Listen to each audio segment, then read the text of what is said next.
Welcome to the Leadership Purpose with Dr. Robin podcast. I'm your host, Robin L. Owens, PhD, and this is where we dive in each week to give advice, tools, and tips for high-achieving, purpose-minded women who've written nonfiction books and want to amplify their message beyond the book. I'm a college professor, and when I'm not doing that, I am speaking, coaching, mentoring, and teaching high-achieving women who have written books how to use their books to make a bigger difference, have more impact, and purpose. Okay, let's dive in. Hi, everyone. Welcome back to another episode of the Leadership Purpose with Dr. Robin podcast.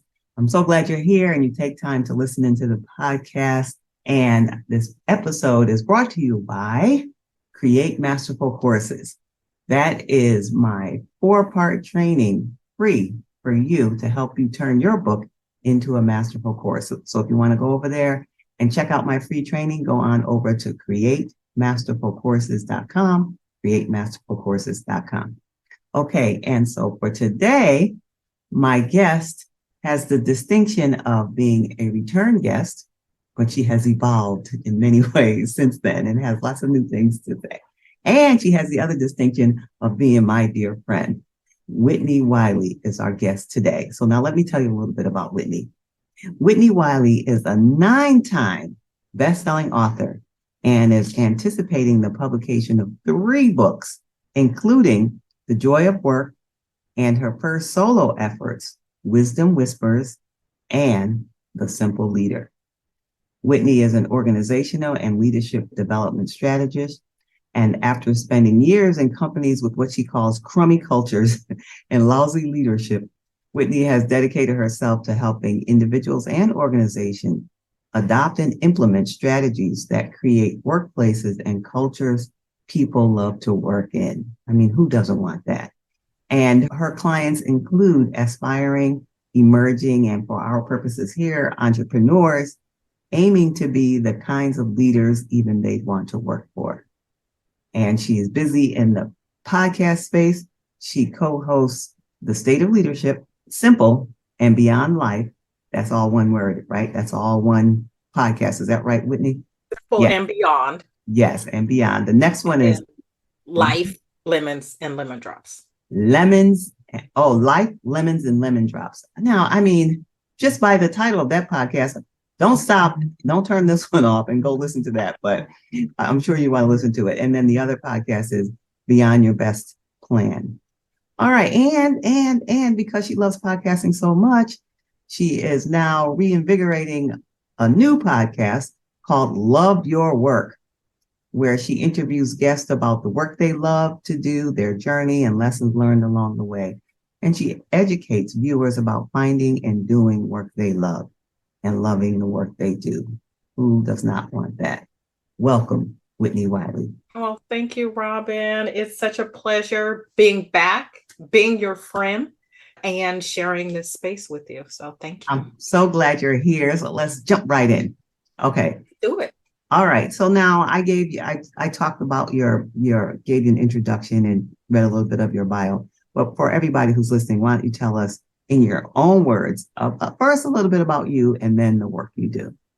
So a little bit about me. I am a wife and an entrepreneur. I have been working for myself for a little over 4 years full time. So before I left my last job, I was a lawyer and a lobbyist, still a lawyer, no longer a lobbyist. and I usually say recovering lawyer because that mostly the legal work that I do is for myself, but I'm still a member of the bar. I actually started my coaching business in 2011, so it's been over a decade, but I was doing it as a side hustle, sort of a side gig before it was a thing, right? So I was coaching, and I looked up and noticed that I was coaching people, and I was like, you know what? I think I could get paid for doing this. And so I looked into getting a coaching certificate. Actually, that's not true. I didn't look into it. As life happens, I opened an email one day and there was a solicitation for a coaching program. And I was like, obviously, this means I need to film this bath. And so I went through the coaching training, got my coaching certificate, and did that alongside the work that I was doing that I was really unhappy in. And so at the point I started the coaching program and I went back to school to get a degree, I was actually working on my exit strategy.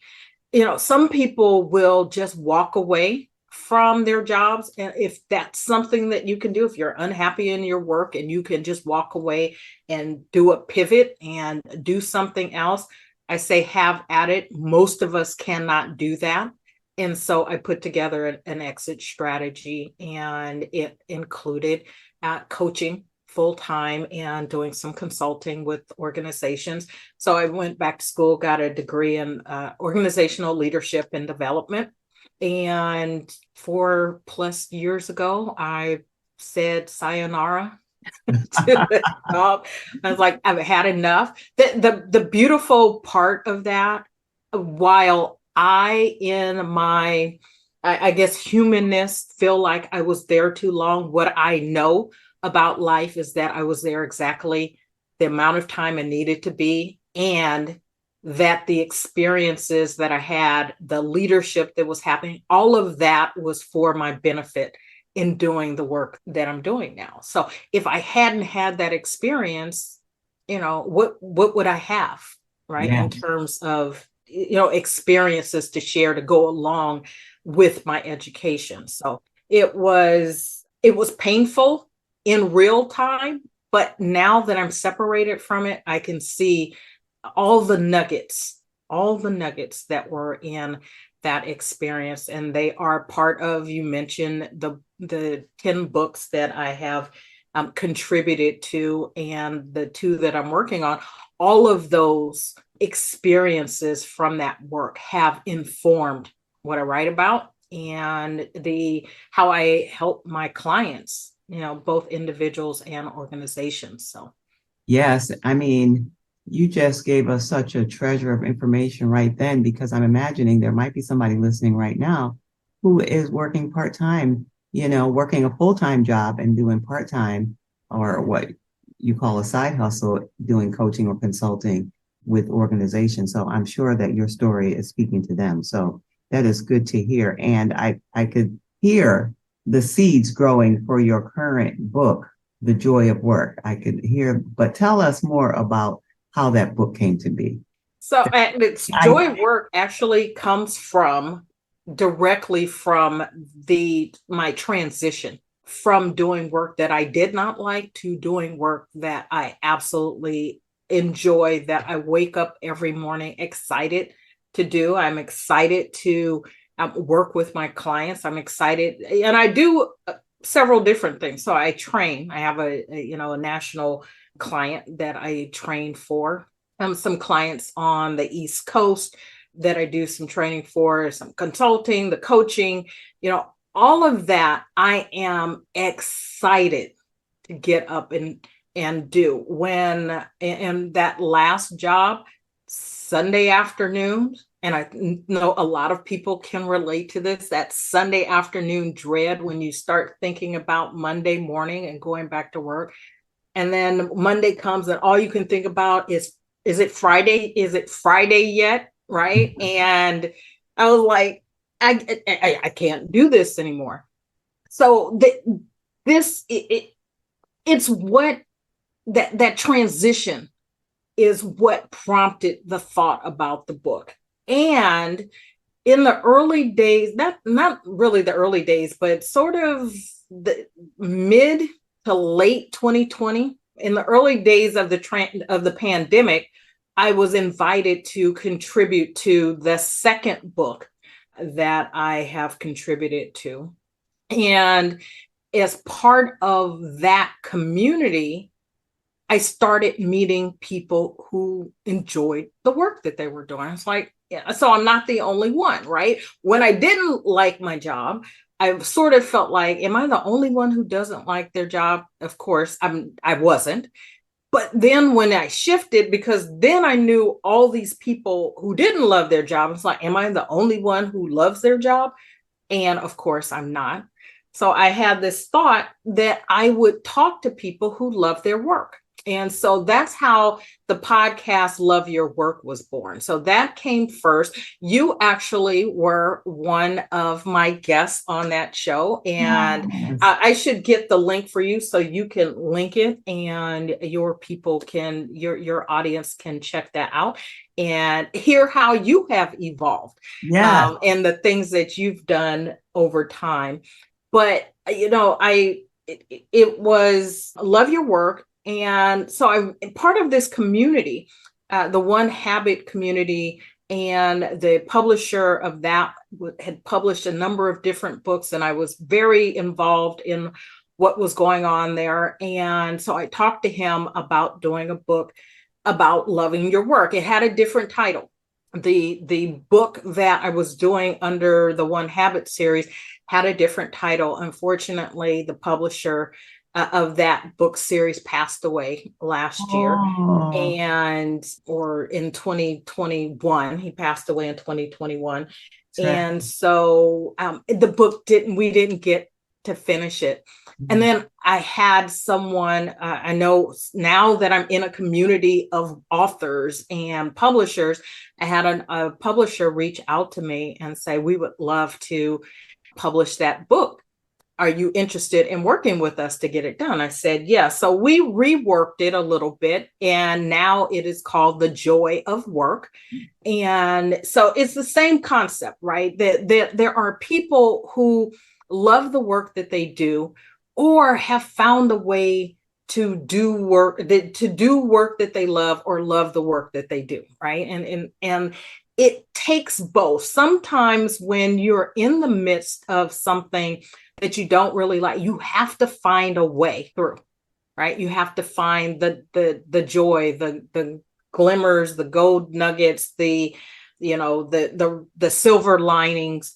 And so we are having authors who love what they're doing talk about that journey and how they got to a place where maybe they started with something else. On the show Love Your Work, everyone has a work history, right? No one that I know has only had one job from the time they had the first job and never had another job.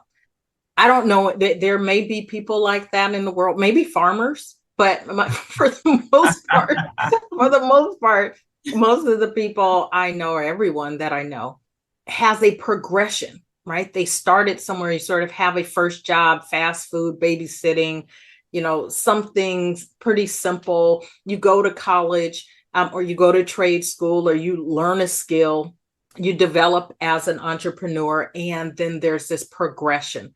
And so we just talk about what that looks like, what it feels like, and then the lessons. And I'm very much like you. I love understanding people's journeys and the lessons that they learn along the way.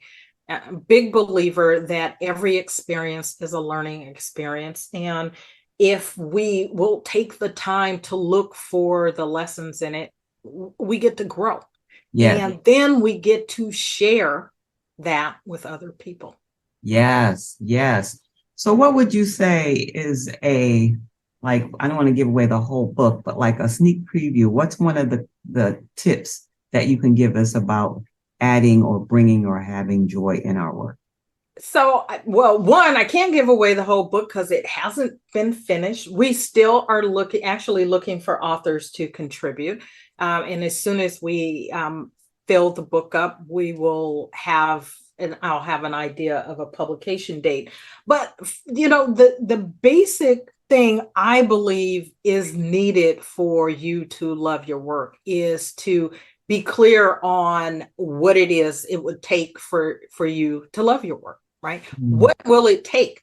And sometimes we don't know if we, what keeps us from enjoying our work is usually people. It's not the work itself. I don't know how many times I've heard someone say, it's not the work itself that I'm doing, it's who I work for, the boss or coworkers or the policies, right? There's some external factor.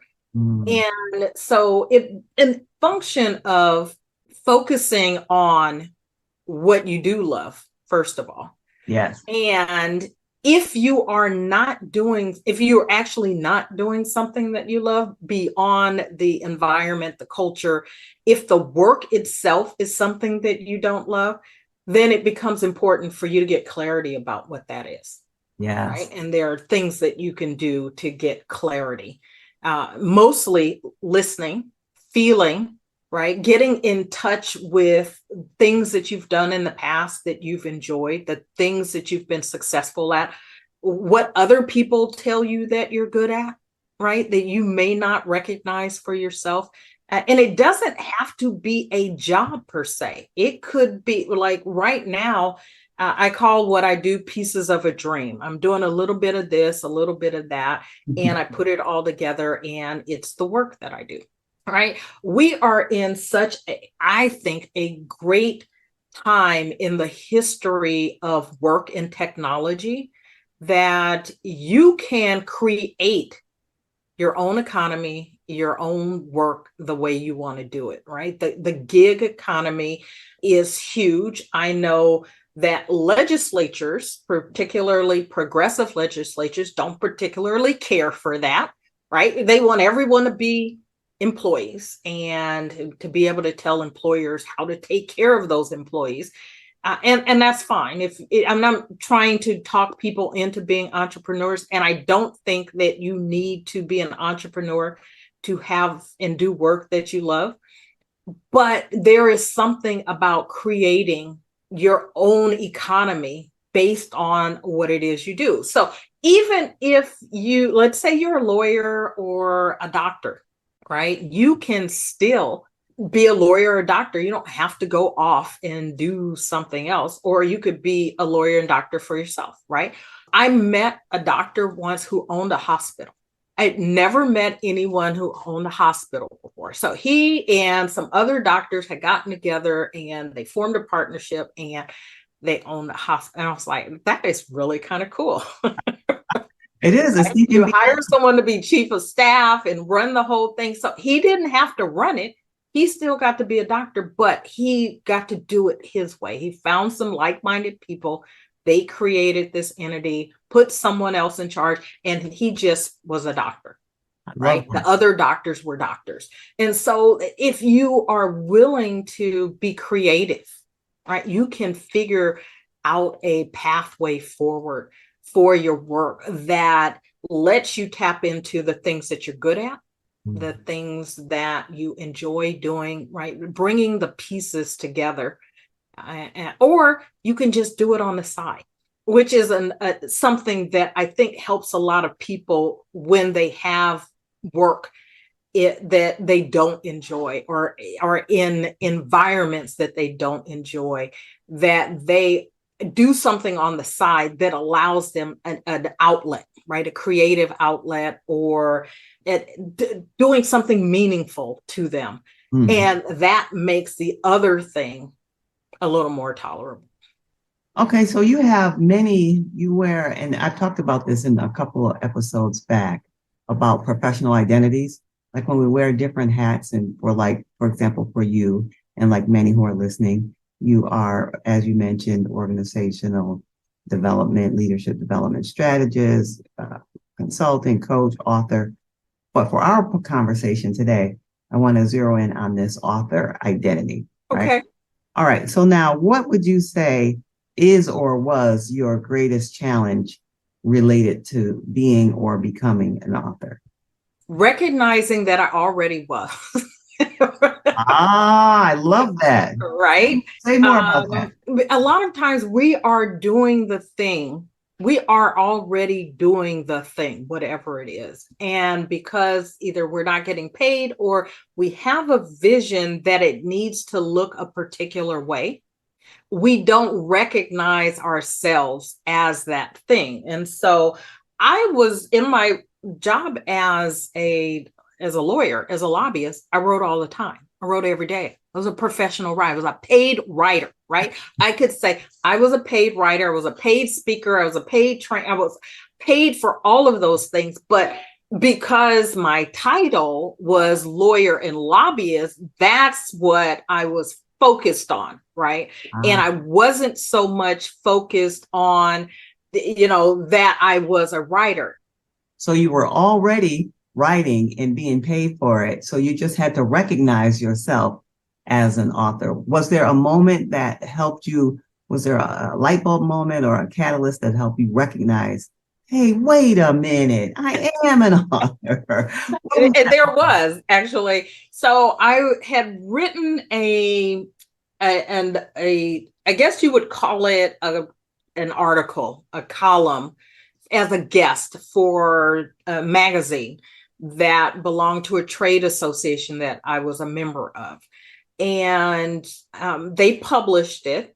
And so that was the first time like I was published outside of the work that I was doing, right? That someone outside of the actual work that I was doing. It wasn't about laws. It wasn't about, employment issues or any of the legal things that I was doing. I wrote an article about balance and work-life balance, which I actually believe exists. I know a lot of people don't. So I hope you don't write Robin and tell her that doesn't exist. I actually believe it does. It takes some work to be balanced. It's about balancing, but it takes some work. So I had written this article, and a couple of months later, I got an invitation or an opportunity to write a feature article for the same magazine. And this was at the very beginning of social media sort of being a problem in the workplace. And so I wrote this article called Twittering the Day Away. It was about social media and how you need to write a policy. You need to have a social media policy or communication policy that includes something about social media. And so I wrote that. It was published and it was really well received. And I was like, And then a couple of months later, that the editor of the magazine reached out to me and asked if I would be interested in writing an ongoing column. They were restructuring the magazine and they were looking for some women in particular to contribute. And they were looking for someone to contribute on leadership. And I'll own this to this day. And this is one of those things that I think we as women are often tasked with, but I think this is a writer thing as well. My first thought was, no, I can't do this. What will I say month after month? Who wants to read people are going to say, who does she think she is? Sharing, she doesn't know any more than I, all the things were rolling around in my head. And I talked to both my husband and one of my sisters, and both of them basically came back with the same thing. It's like, this is something that you've been dreaming about. You say yes and you figure it out, right? You figure it out. And I was like, okay. I was like, okay. And then I wrote for that magazine for almost 7 years. Wow. 10 articles a year.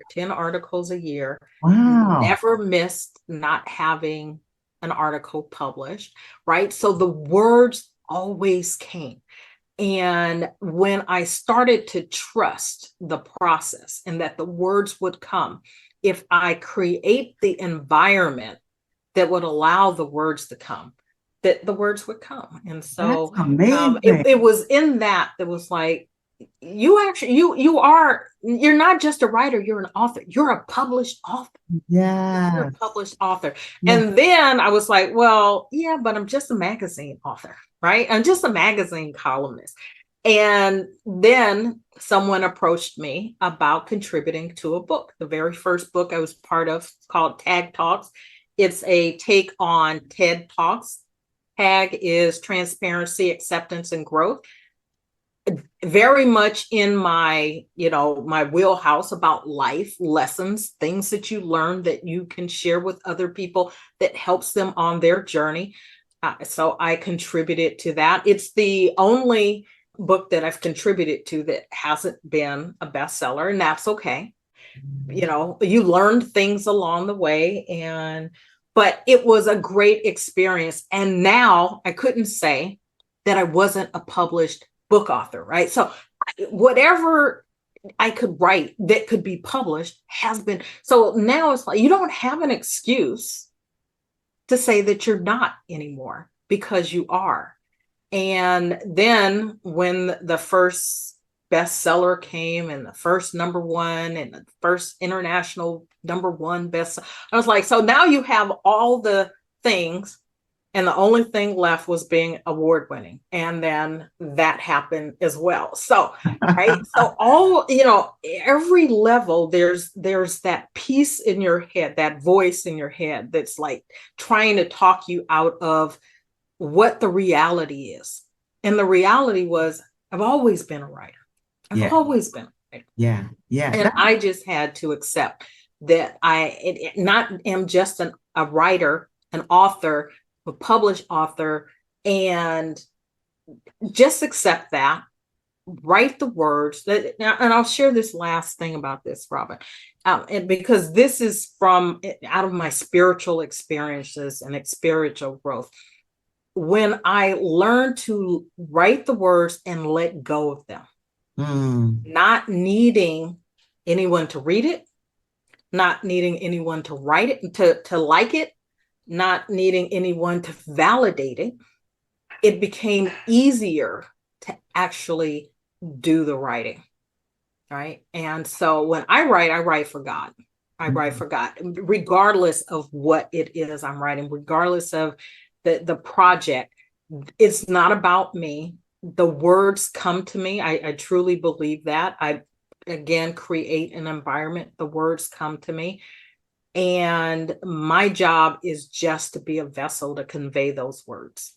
Yes. So I can let go, take my ego out of it and just relax and let the words do what the words do. Yes. Yes. And I imagine it's connected to the next question I'm going to ask you, which is, what is your greatest joy as an author? Now that you've gone through that journey and accepted what you had been already for so long, what's your greatest joy? Honestly, so I remember the very first time when I got the notification that we were like bestsellers, #1 bestseller, and that progression that happens on Amazon and so all the things. And then when it happened with the second book, and then the third book, and the fourth book, and the fifth book, right? And it kept happening. And I realized, as exciting as that was, it wasn't about those accolades.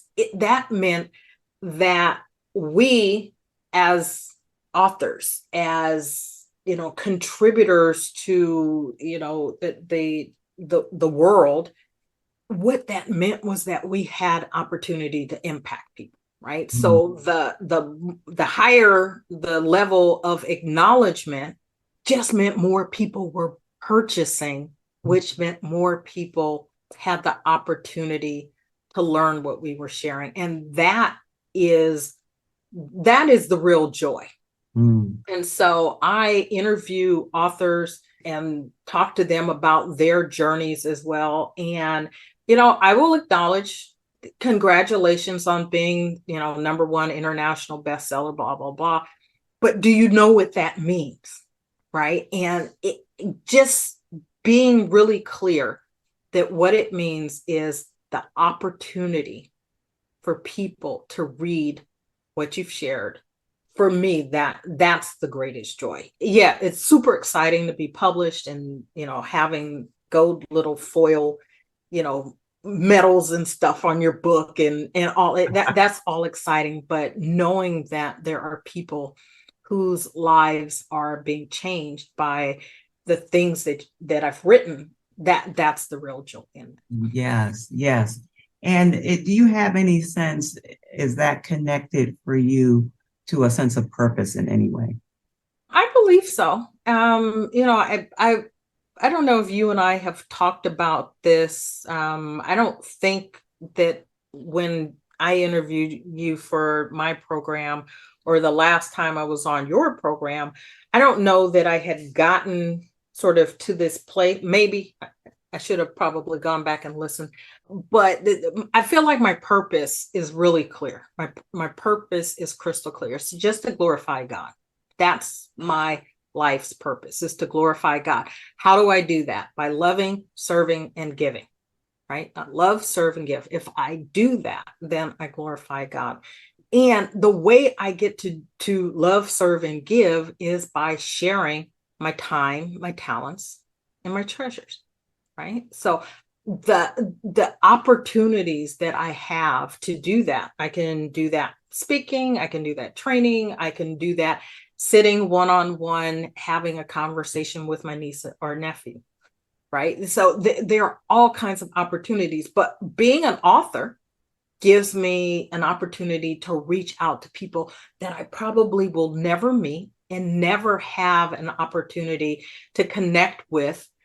I shouldn't say that, right? Because we are so connected virtually now, right? Particularly after the pandemic, that's not true. And I'll share this. I just got, I have a book that I was in that was published in January, I think, January, February of 2022, sorry. And I received a text message, a DM, direct message from someone who read the book and said, I'm very interested in this concept that you wrote about in your chapter. Would it be possible to talk with you? Now, I don't know this guy, right? So that's the beauty. Yes. All right. That's the beauty. You don't have to know the people that are reading your book. It's great if your family and friends buy it, read it, but there are people all across the world that are going to read it. And if you don't write what you have within you to write, right? Your gifts, your talents, your treasures, if you are not sharing those, you're cheating someone out of an opportunity, out of what they need in order to progress on their journey. And that is the thing that I think about, how I view purpose, that's so important. My living my purpose, helping people to get in touch with who they are, what they want, how they want to work, how they want to live their lives.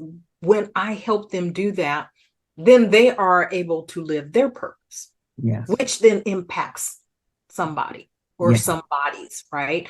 All of us have our sphere of influence. It could be one person, it could be your family, it could be the people on your block, your community, at work, where we all have those. And we have something uniquely ours to contribute to that. And if we don't, we're cheating other people out of what they need. And that's not mine. I got that from, I think, Les Brown. It's a paraphrase on something Les Brown says, but right, that we're cheating other people out of something that they can only get from us. Well, I mean, you said it. You can't say any more than that as we end our episode. And I say thank you, Whitnie Wiley, for sharing your unique gifts and talents in a way that nobody else but you can share. Really appreciate you. And if people want to hear more about your gifts and engage you and your gifts, where can they be in touch with you? You can reach me through, if you use my link tree, it has like everywhere that you can reach me and what works for you. The link tree is linktr.ee/shifting into action. So the word shifting into action. So linktree/shifting into action. Okay. We'll be sure. However you want to reach me. We'll be sure to put that in the show notes so people can reach you however they can find you through your link tree. Whitnie, thanks again for sharing your time, your wisdom, your energy, and your love. Appreciate you for being here. It was my joy and my pleasure, Robin. Thank you very much for the opportunity. Okay, everyone. And if you want to hear more from me, you can reach me on your favorite social media site at Robin L. Owens, PhD, Robin L. Owens, PhD. And if you're interested in turning your book into a masterful course, I have a free training on that. Head on over to createmasterfulcourses.com, createmasterfulcourses.com. And until next time, this is Dr. Robin. Thank you for tuning in to this episode of the Leadership Purpose with Dr. Robin podcast. If you enjoyed it, head on over and rate and subscribe so you never miss an episode. New episodes drop every week, and I can't wait to hang out with you again soon. Meanwhile, this is Dr. Robin signing off. See you next time.